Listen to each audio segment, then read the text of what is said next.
Brazilian animation. Love it or hate it, it definitely exists. And I'm here to talk about it. In 2016, a Brazilian movie named Boy and the World was nominated for an Oscar for Best Animated Feature.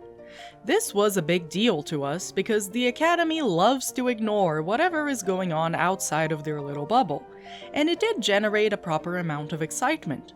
We lost, obviously, because Inside Out was also running for the same category, and because you crazy Americans would rather eat a kilogram of wet cement than give an award that isn't Best Foreign Film to a non-English production.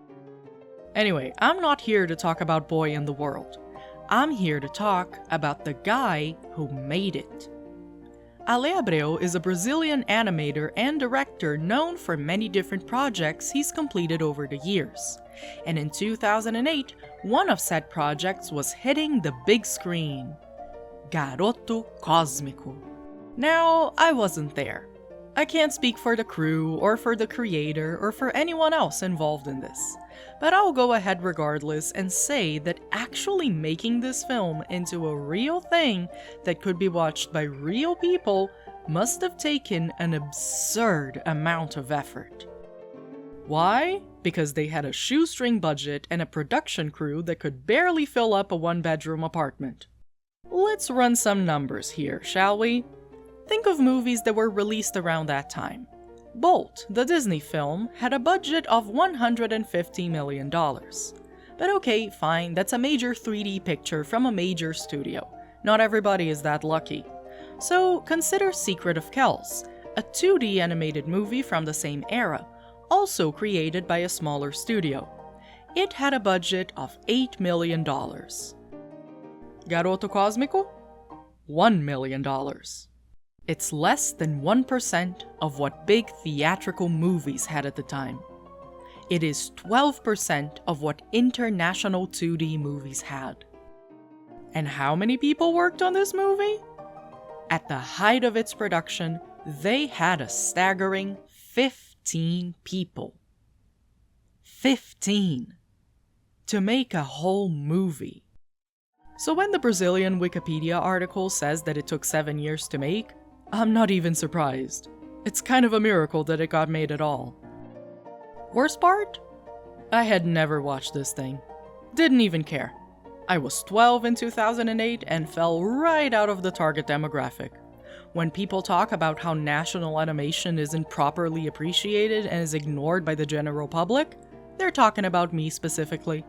I'm the millennial killing the Brazilian animation industry. But not anymore, because this year I decided to finally give this movie a watch. And what happens next will surprise you.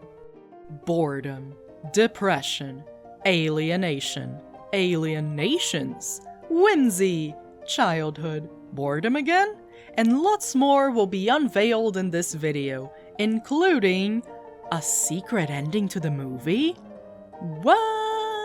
Is this $1 million production truly looking like $1 million? Join me on this world-turning circus of a journey and find out.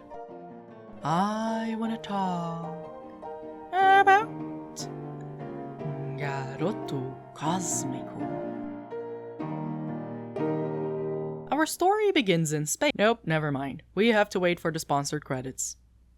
Man, Petrobras sponsors like every movie in this country. Okay, here we go. Our story begins in space. In the distant future, on a distant galaxy, there lies a human civilization that is divided amongst various planets. There's the nursery planet, the planet of the adults, the factory planet, the plastic surgery planet for some reason, and the one we will be focusing on, the planet of children. Now, when I hear the name Planet of Children, I think of some playground utopia with unlimited ice cream and endless summers and no bedtime. However, the reality you'll find in this galaxy is a lot bleaker. Children are stripped of their individual identities and treated like cogs in the machine, another brick in the wall. Space shuttles take them from their dormitories to school, classes are taught by virtual teachers on flat screens, there's no playtime, no fun, no beauty to anything. I don't have to waste much time explaining the concept to you because you've seen it before. It's the boring cubicle world of capitalist alienation, now forced upon the children of the human race. It's what everyone always says schools shouldn't be like, while providing teachers with no training, resources, or freedom to stop making schools be like that. What is supposed to be an idyllic childhood paradise has been turned into a boring, gray, flavorless nightmare. The only joy these kids seem to have is watching space TV, where they get to see their favorite superhero, Captain Program. Throughout the day, the children are awarded points for completing various tasks, such as taking lessons or answering questions correctly, and these are tallied up in the smartwatches they wear all the time, which also inform them of where they need to go and what they have to do. Captain Program says that when the kids complete 10,000 points, they get to go to the next phase of their lives and become what he calls super complex adult children, which live on a different planet altogether. We start the story by following two kids, Cosmico and his brother Maninho, who is literally named Little Brother. I'm guessing Cosmico wasn't named Big Brother when he was born because Maninho hadn't been born yet. The two kids love space TV and admire the strong, powerful figure of Captain Program, yearning to gain enough points to go to the next phase. However, their progress is too slow for their liking. That's when their friend Luna shows up and proposes a plan. The three of them will sneak through the ventilation shafts up to the classroom floor, take extra lessons at night, stack up those points, and finally become adult children. The three of them sneak through the vents, but Luna messes up the path and accidentally takes them to the rooftop, where they see a shadowy figure in the clouds launching up a storm against them. They hurry back inside and fall into a conveyor belt, which loads them into a trading ship that takes them away from their planet. At the space station, they try to figure out a way back home, but decide it's best to just take a space taxi. Coincidentally, the driver of the taxi they board is a creature that is running away from trouble. Earlier in the station, some blue guy paid the creature to shoot some chocolate treats into his mouth, but the machine acts up and shoots like 100 of them, and the guy gets so mad that he pulls out his blaster and... Jesus Christ. If the guy at McDonald's accidentally gives me like 100 chicken nuggets instead of 4, my first instinct isn't to try to kill him. Okay, so the creature's not a real pilot, and the kids are accidentally kidnapped by him as he runs away. They're lost in space for a bit, and that shadowy cloud from earlier comes to zap them once more, so they hyperdrive into the unknown and crash land on a planet that's just a PNG of a green tangerine. It just so happens that this planet is currently housing the Whirlwind Circus, or Circus Giramundus in the original. The ringmaster, a kind man who named the circus after himself, finds the children and takes them in, though they are not so thrilled about it. All they want to do is to return to the planet of children, where they can continue following the program and getting points.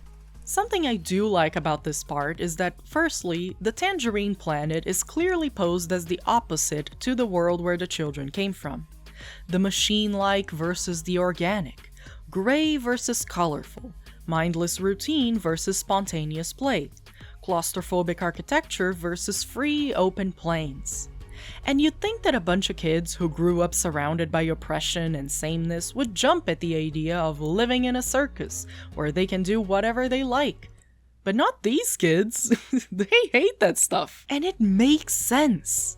They were raised in a world that killed their sense of fun.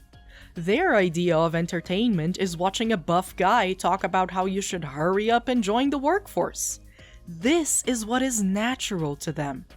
They grew up learning that anything that deviates from this norm should be immediately dismissed. So of course they don't like this circus nonsense. And I feel a little validated by this, because frankly, Giramundus and his crew can be kind of annoying. They seem to operate under the notion that being quirky or weird automatically makes you funny. For example, when Giramundus rescues the kids, the first thing this clown character says to them is, Tudo alto astral, seu cara de mingau, blá! And sure, the littlest one laughs, but the older ones don't want any of that nonsense. And to be fair, neither would I. You don't know me, we're not friends. What makes you think you can call me cara de mingau for no good reason? No, it takes time to gain the trust of these children, to deprogram them and to make them see that there is fun to be had outside of watching television. I think that's a mistake that a lot of kid-centric stories make, this idea that imagination comes naturally. I am more fond of the principle that creativity is like a muscle, and you must keep it active if you want it to be strong. It's not automatic like breathing, it's a skill. This movie respects that.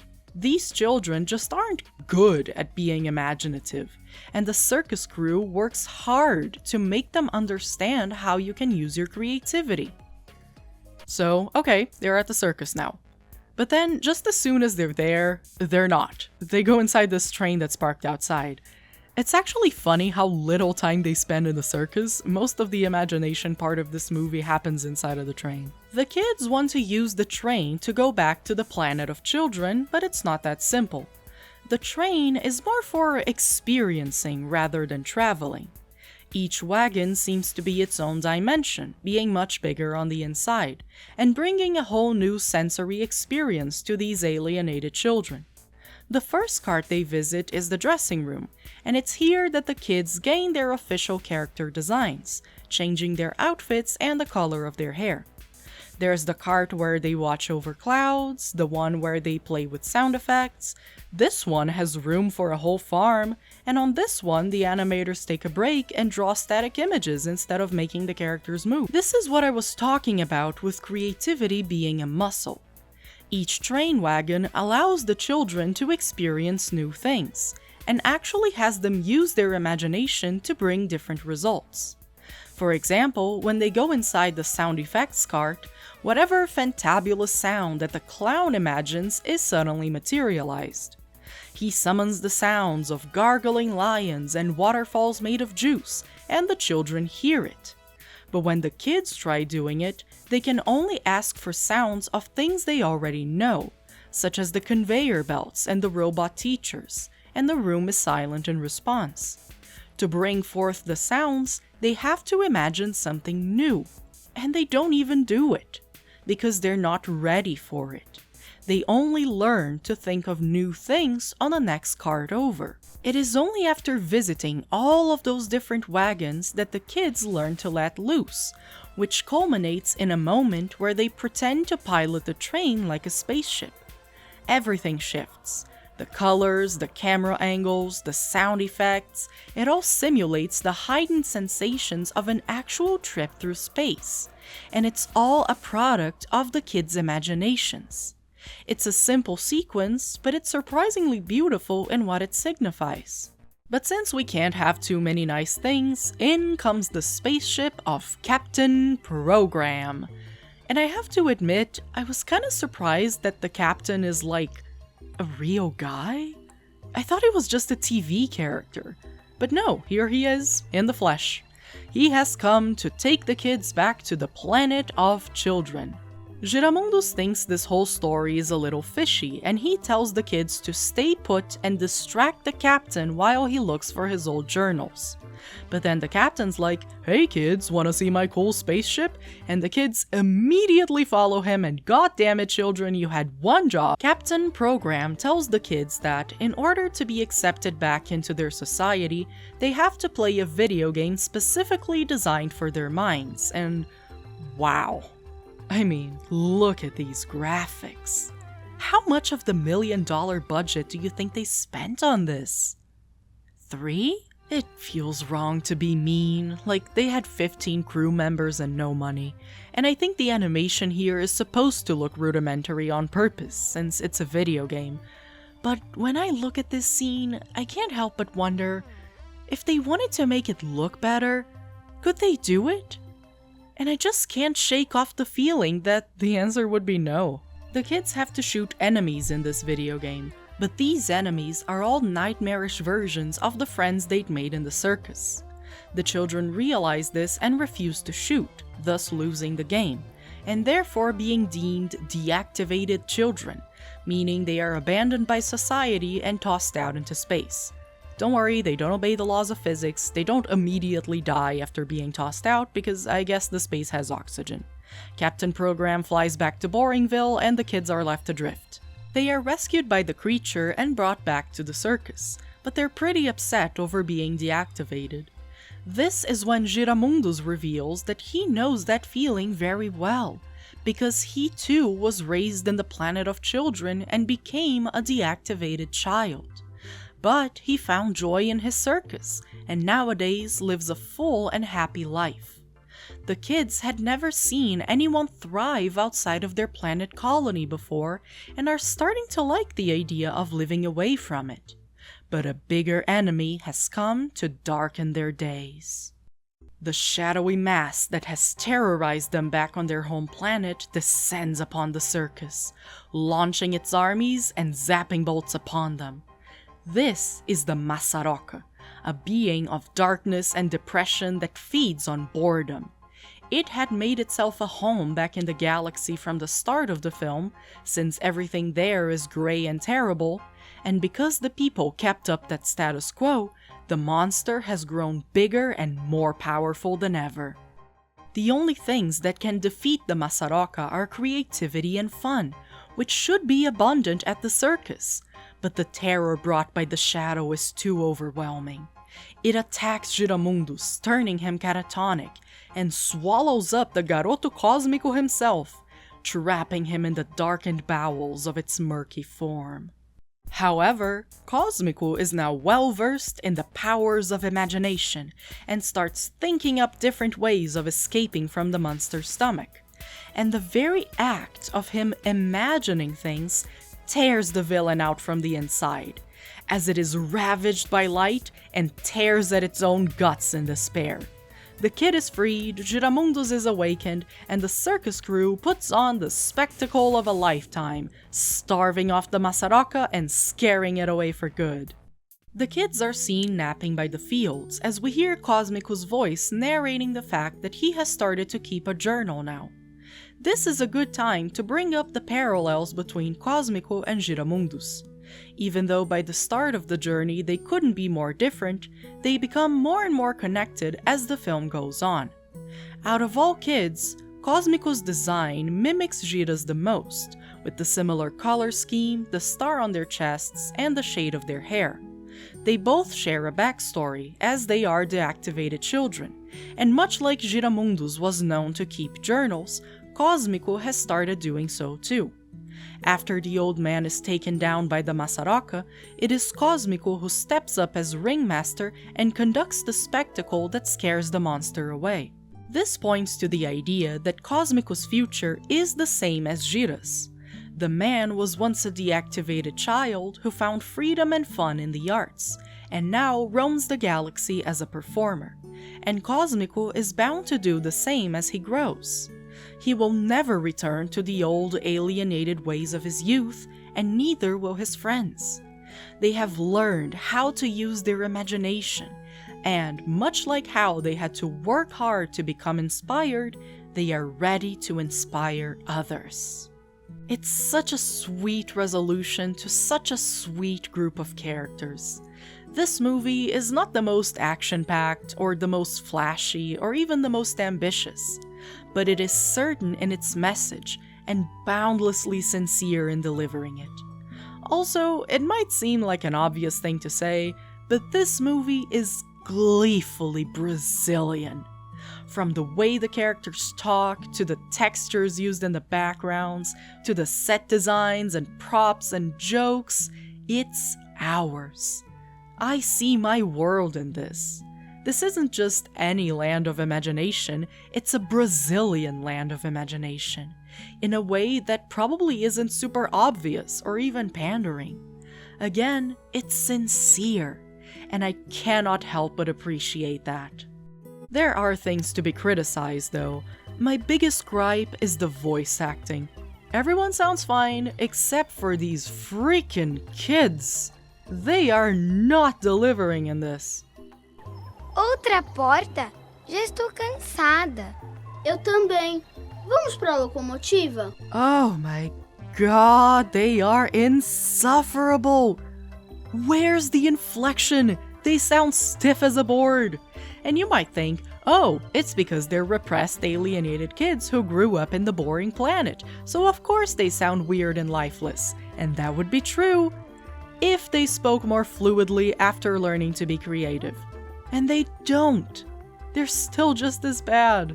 It's not the worst child acting I've ever seen, and they still knock plenty of American performances out of the park, by the way.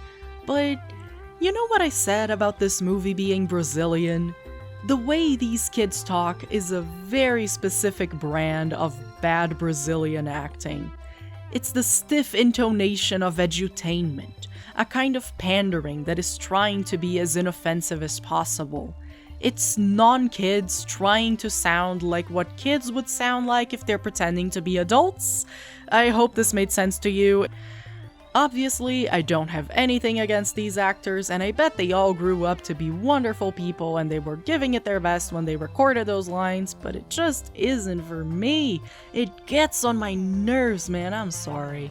The animation is not bad by any means.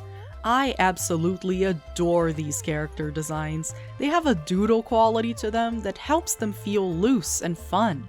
The kids look so cool in these outfits. The way the film plays around with texture and different styles makes the world much more alive.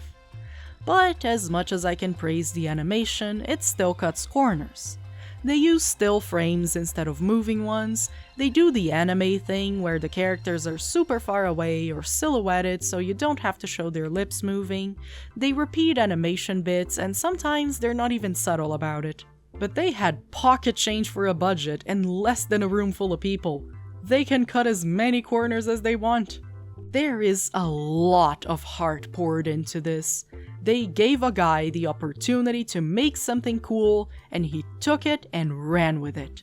I'm sure they used up every cent of their fund, every ounce of energy in their bodies to make this movie come to life. And by all means, they succeeded. That is, until we get to the end. So, here we are. Masaraka has been shunned away, the kids can use their imaginations, the circus has put on their show, and it's time to take the train to the next adventure. After learning of the danger posed by the Masaraka, knowing that it feeds off on boredom and depression, and that there is a whole galaxy of miserable people who have never had an ounce of fun just permanently feeding this horrible monster, one would think that the next logical step would be to liberate the rest of the galaxy, right? Bring the fun of the circus to the rest of the human colonies, showing them life and light and color and defeating the monster for good. But they never do that. The movie just ends. The kids hop on the train, they leave the planet they were on, and wonder which new world they are going to visit next.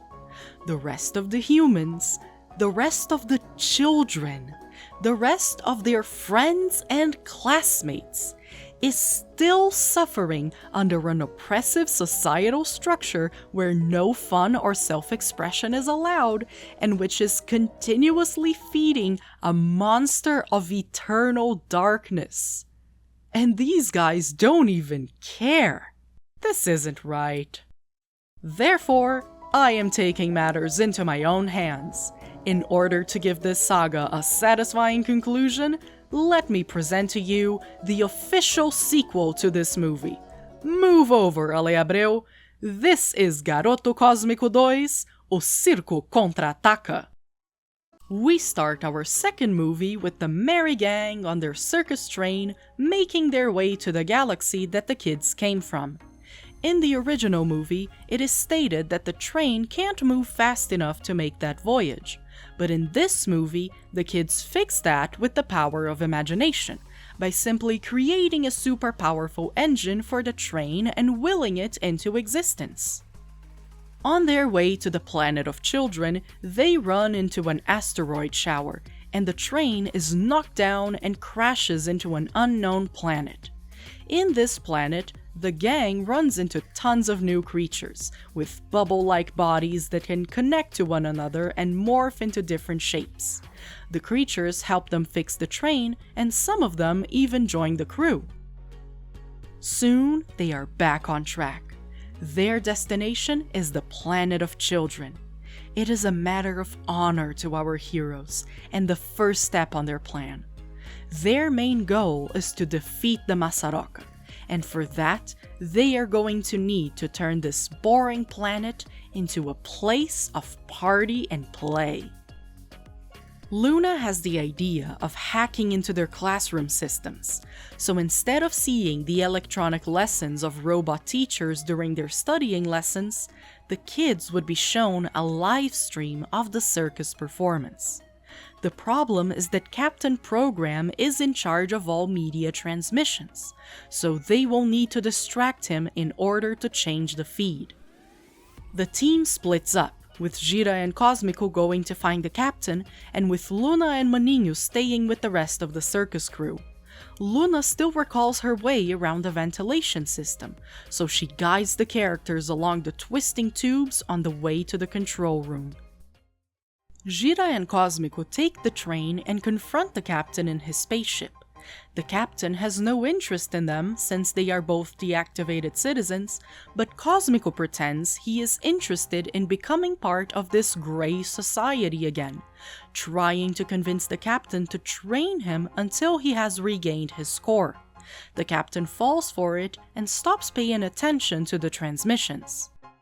With the captain distracted, the circus crew reaches the control room, where the transmissions are sent from, and they switch the classroom feeds to a set of cameras and start filming their performances. The circus puts on a show with as much power and heart as when they first shunned the Masaraka away. All across the planet, the children are watching something colorful and fun for the first time in their lives.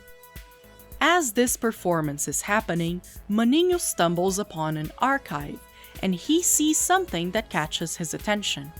He reaches out to Cosmico through a space intercom and says he found a tape that the captain would love to see. Through the power of imagination Wi-Fi, he sends the file over to Cosmico, who puts it on for them to watch. The video shows two young boys who run away from their dorms and hitch a ride on a trade ship to the space station. They catch a random train and end up on a circus planet, where they become enthralled by the magic and fun of the crew.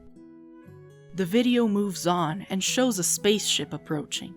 An agent of the planet of children takes the two boys away and forces them to play a video game. The feed then cuts to the gameplay, and it's the same deal as we saw in the first movie.